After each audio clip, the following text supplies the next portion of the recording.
Bonjour, bonsoir et bienvenue dans mon émission, Imago. Ici, on parle 7e art, on parle visuel, on parle cinéma, on parle composition de l'image, et pas que. Alors prépare-toi un chocolat chaud, prends un plaid, cale-toi bien au fond de ton siège, parce qu'aujourd'hui, c'est Joker de Todd Phillips qui passe sous ma main.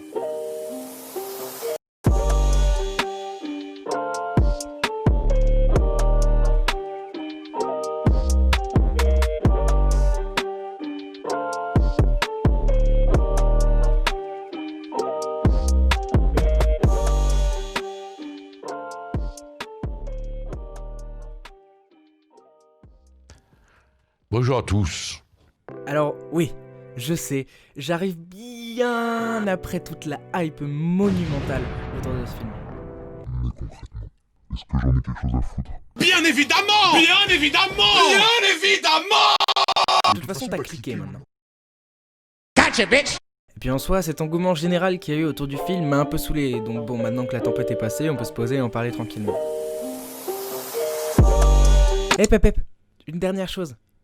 Je pars du principe que si tu regardes cette vidéo, tu as vu le film. Si c'est pas le cas, tu quittes YouTube, tu vas le voir, et après tu reviens ici. Allez, zou. Et si t'as la flemme, bah tu viens pas chialer si tu te fais spoiler. Allez, on y va. Première partie, les personnages.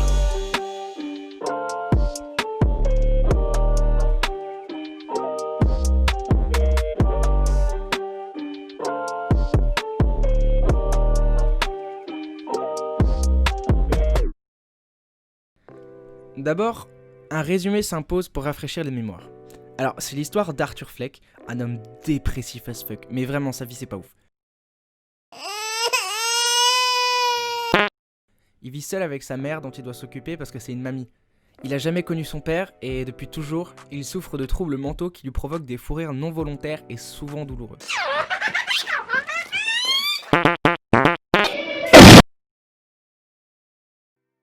Il travaille comme clown et rêve de devenir humoriste. Mais bon, il se fait virer de son job de clown et le stand-up ça lui réussit pas trop.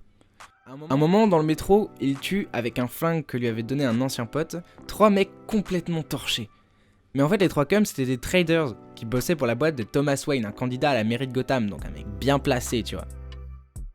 Du coup les gens apprennent qu'un homme déguisé en clown, ils savent pas que c'est Fleck, s'en est pris à des riches. Ensuite bim, effet papillon, le clown devient le symbole d'une révolte sociale des pauvres envers les riches. Arthur continue de s'acharner pour sa carrière d'humoriste et finit par jouer une prestation. Sauf que ça tourne au vinaigre. Il a un énorme fou rire sur scène à cause de ses troubles cérébraux et il n'arrive pas à se contrôler. Ensuite, en lisant des lettres que sa mère envoyait à Wayne, Arthur découvre que Thomas et sa daronne auraient quand elle bossait pour sa boîte. Thomas Wayne serait donc le père du futur Joker. Thomas Wayne étant déjà le daron confirmé de Batman. Pour ceux qui savent pas, on sait jamais. Du coup, il est mi-vénère, mi-content. Et il va voir Monsieur Wayne, il lui dit J'ai appris que t'étais mon daron, bah c'est cool. Et là, il répond putain. Putain, mais non, je me rappelle de ta rhum, c'est une folle, elle croit qu'on s'est pécho, mais c'est tellement faux, nanani, nanana. Du coup, bah, il a pas un super bon mood. Chez lui, il reçoit un coup de fil de la prod de l'émission de son idole, le Murray Franklin Show, avec Murray Franklin donc, qui lui propose de passer dans le show. En fait, Murray avait vu une vidéo de son passage sur scène et il avait kiffé. Enfin, on suppose qu'il voulait surtout se foutre de la gueule d'Arthur en public. Cependant, Arthur accepte.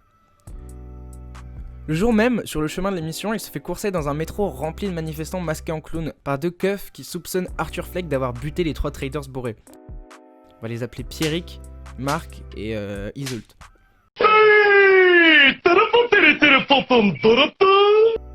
Pendant la course-poursuite, un des keufs tire une balle accidentellement et tue un manifestant. Du coup, le peuple est encore plus vénère envers le système. Arrivé au show de Murray Franklin, il fait des blagues qui passent pas du tout. Mais alors, pas du tout. Du coup, tout le monde est un peu en mode... Ouais, il est chelou ce mec-là, qui c'est qu'il a invité, enfin, il est un peu... C'est honteux. Et en fait, ça fait réagir Arthur, qui donne son avis sur le système actuel et dit au public que c'est lui qui a tiré sur Pierrick, Mark et Iseult, les 3 cons bourrés du métro.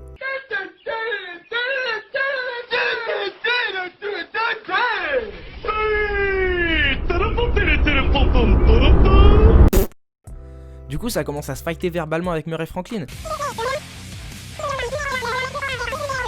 et Arthur finit par lui tirer une balle dans la tête. Radical.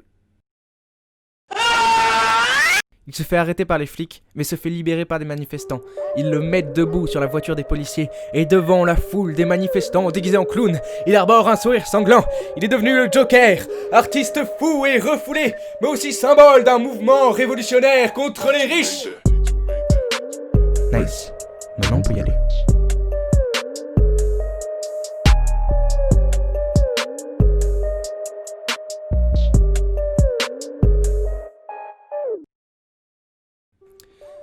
Bon, comme premier personnage et protagoniste de notre histoire, on a, là c'est le moment si je sais si t'en as eu quelque chose à foutre de ce que j'ai dit ou pas, Arthur Fleck, joué par Joaquin Phoenix, citoyen pauvre de Gotham City atteint de troubles cérébraux et futur motherfucking Joker.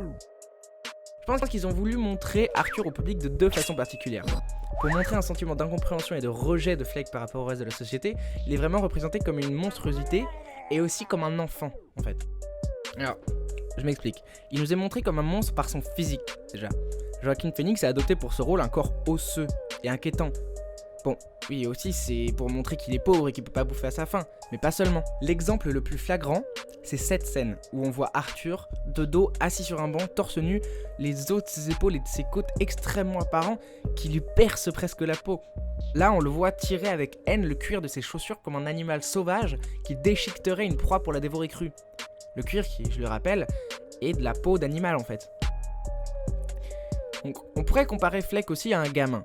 Et ça, c'est grâce à plein de petits détails visuels, mais aussi scénaristiques. Par exemple, à aucun moment dans le film, une personne va appeler Arthur monsieur. Tout le monde va le surnommer mon bonhomme ou mon garçon. Aussi, Phoenix va avoir un acting très enfantin, très innocent. Surtout avec Murray, qui est une figure paternelle pour Arthur. Mais bon, ça on le verra plus tard. Mais pas seulement. Tous les humoristes à part lui vont tourner leurs spectacles et leurs blagues autour du sexe. Et toutes les affiches du film qu'on verra à l'écran sont pour des films pornographiques. Et le sexe, ça va être un monde inconnu pour un enfant. D'ailleurs, on va voir que Fleck a un rapport avec le sexe assez particulier. Dans le sens où il va être comme un enfant. Enfin, enfant, plus adolescent, dans une phase de recherche. Dans cette scène-là, on le voit très clairement se toucher. En plus, il y a toute l'histoire qui s'est inventée avec sa meuf, qu'on pourrait comparer à des fantasmes.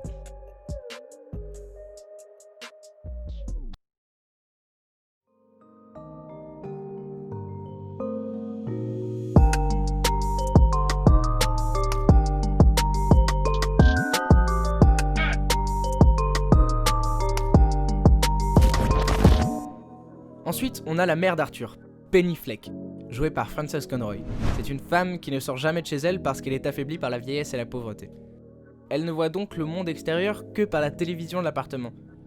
Physiquement, elle est tout comme Joaquin Phoenix, extrêmement maigre pour montrer la pauvreté dont Arthur et elle ont à faire face et aussi la vieillesse qui la ravage. C'est son fils qui s'occupe d'elle, il fait absolument tout dans l'appart. Parce qu'ils sont que deux, il n'y a pas le daron. On sait même pas s'il est mort ou s'il s'est juste barré. Mais bon, vu ce que dit Murray dans cette scène, on peut supposer qu'il s'est barré. I'm that kid whose father went out for a pack of cigarettes and he never came back.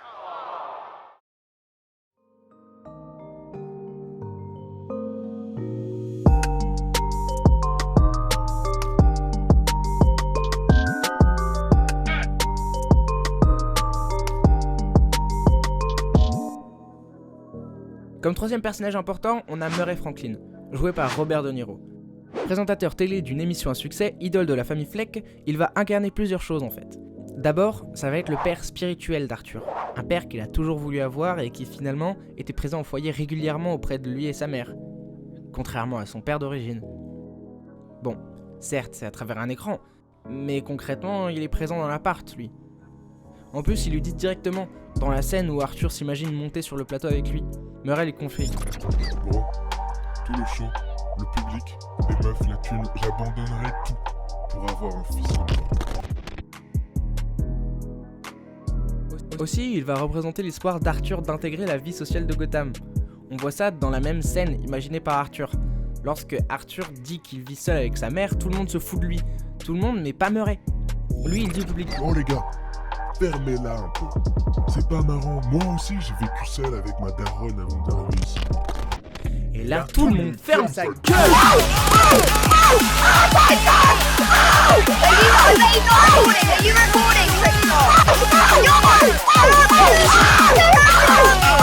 Bon, c'est pas que j'en ai marre, mais je suis un peu fatigué.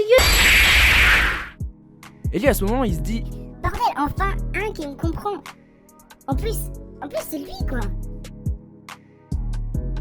Ce personnage va aussi indirectement faire le lien, de par la télévision de Penny, entre la classe sociale des Fleck et celle des hauts placés, comme les Wayne par exemple. C'est vraiment quelqu'un qui se situe entre les deux et qui va faire une sorte de pont, quoi. C'est un gars qui est riche et très puissant. On va nous montrer qu'il pèse dans le jeu dès sa première apparition. Dès qu'il passe le rideau, il n'a pas dit un seul mot. Tout le monde l'acclame et l'ovationne. Ça, tu vois, ça veut dire que les gens connaissent et aiment Murray Franklin. Et pas ses idées ou ses propos, par exemple. Vraiment, ils aiment la figure de Murray Franklin. Direct après, c'est lui qui, d'un geste de la main, donne le tempo aux musiciens et c'est lui qui va stopper le jingle. Bim! Et ça, inconsciemment, ça va nous graver dans le cerveau que lui, ce mec-là, il est Grave sur Max.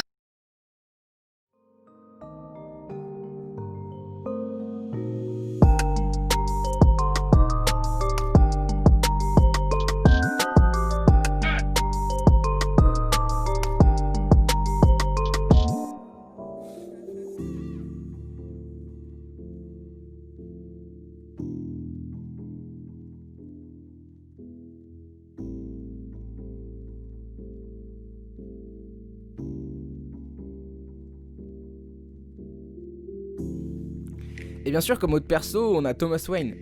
Alors, lui, c'est un bon gros richou pété de thunes. Et ça, on nous le fait surtout comprendre par son aspect physique. Bien bâti, cheveux entretenus et fringues de luxe. On apprend donc quasiment au début du film que Wayne serait apparemment le père d'Arthur. À ce moment-là, c'est une révolution pour lui. Il sait enfin qui est son père. Et en fait, ils ont instauré une espèce d'aura mythique autour de Thomas Wayne. Tout le monde en parle comme le futur maire de Gotham, comme un homme merveilleux. Presque tout le monde nous dit que c'est un homme merveilleux, mais jamais on le voit pour de vrai. Ce sera toujours par le biais soit de la télé, soit de la radio, soit du journal. C'est pour ça qu'on ressent le moment où enfin il le rencontre comme un instant vraiment spécial. Parce que enfin, Arthur, mais nous aussi, nous on rencontre en tant que spectateur cet homme que tout le monde décrit comme divin. Et grâce à ça, on empathise vachement plus facilement avec Arthur quand Mr. Wayne lui fait comprendre qu'il le fait chier.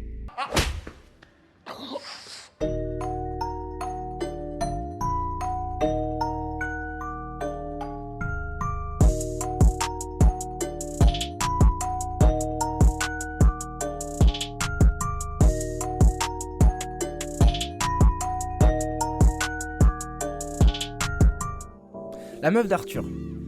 Elle est jouée par Zazie Beetz et en fait, j'ai pas trouvé grand chose à dire sur ce personnage. En soi, y a pas grand chose qui la caractérise. Enfin, le personnage n'est pas beaucoup développé et visuellement, elle est habillée comme une citoyenne new-yorkaise lambda, quoi. Le seul truc que j'ai trouvé d'intéressant sur elle, c'est qu'on connaît pas son nom. Vraiment, c'est en écrivant l'analyse que je me suis dit... Ok, alors il y a qui d'autre comme perso? Joker, Sadaron, Missy Wayne, ah oui, la meuf du Joker. Comment qu'elle s'appelle déjà? Attends, comment elle s'appelle déjà? Et du coup, je pense qu'ils ont pas voulu qu'on sache son blaze pour que le moment où on se dise putain, mais en fait, ils ont pas baisé, en fait, ils ont tout inventé. Il a la même défaillance mentale que sa mère. Putain, mais ce film est génial, c'est vraiment le meilleur film du monde. Soit plus choquant dans le sens propre du terme. Enfin voilà, à part ça, j'ai rien trouvé d'autre à dire sur elle. Et je pense que c'est fait exprès qu'on la connaisse pas vraiment. Puisque Arthur non plus au final. Le film en général est vraiment construit dans une optique d'identification au personnage d'Arthur Fleck. Et justement, le fait qu'on connaisse pas son nom, ça suit un peu cette initiative. Par contre, si on recherche sur l'internet mondial, on sait qu'elle s'appelle Sophie Dumont. Est-ce que ça nous avance à quelque chose ? Non.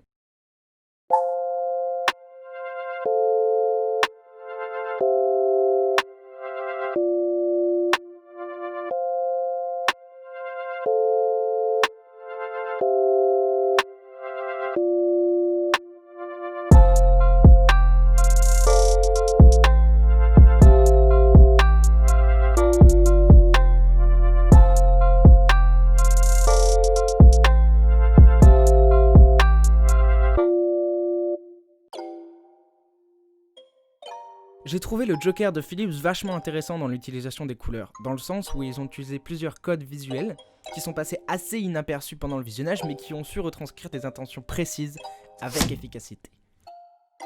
Durant tout le film, comme je te l'ai expliqué tout à l'heure, le personnage d'Arthur Fleck est donc considéré, pour renforcer un sentiment de rejet par rapport au reste des gens, comme un enfant qui pour se réfugier reste dans un monde qu'il s'invente de par son imagination.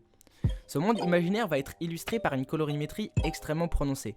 Plein de couleurs partout. D'ailleurs, on voit aussi qu'au fur et à mesure que le personnage d'Arthur Fleck évolue, ces passages avec plus de couleurs vont être de moins en moins fréquents. Comme si Arthur perdait peu à peu son côté enfantin. D'ailleurs pour ça qu'il finit par tuer Murray.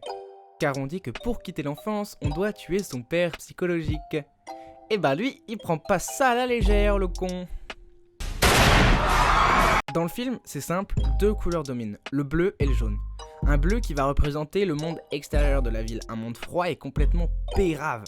On retrouvera aussi ce bleu par la lumière de la télévision de l'appart de Fleck et sa mère. Une télévision qui n'est que le miroir du monde extérieur, un miroir faussé par les puissants. C'est eux qui choisissent ce qui passe ou non à la télé. Donc vraiment le bleu c'est la rue, c'est le monde réel bien glauque quoi. Le jaune lui, il va incarner la folie du personnage d'Arthur, car il va nous rappeler les couleurs principales de l'hôpital psychiatrique, là où Arthur allait chourer les dossiers à propos de sa mère. Une folie qui plusieurs fois va venir le frapper littéralement et lui mettre des bâtons dans les roues. Par exemple, au début du film, le groupe de jeunes qui lui volent sa pancarte lui la fracasse sur la gueule. Une pancarte jaune, je le rappelle. Là, ici, jaune, tu vois ? Parfait. Cependant, pendant le déroulement du film, ces 2 couleurs finiront par s'associer entre elles, en mode fusion, pour donner un vert macabre, un vert qui représente notre bon vieux Joker. C'est au final le mélange de ces 2 ingrédients que sont la folie du personnage d'Arthur Fleck et une société malade, médisante et hautaine envers les personnes de basse classe sociale qui, une fois sorti du four, nous donnera un Joker qui est prêt à casser des culs de riches.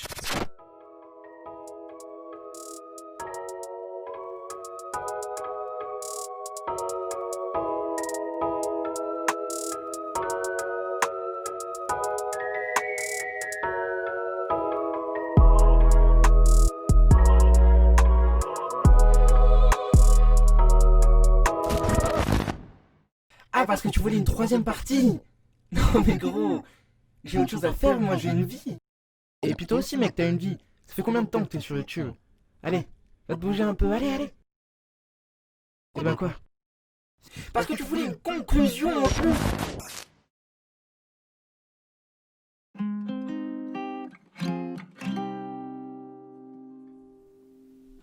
Et voilà, c'est la fin du premier épisode d'Imago. Des autres épisodes sont à venir, donc je t'invite à t'abonner et à activer la cloche pour être au courant. Je t'invite aussi à laisser ce que t'as pensé de cet épisode dans les commentaires. Et on se retrouve au prochain épisode.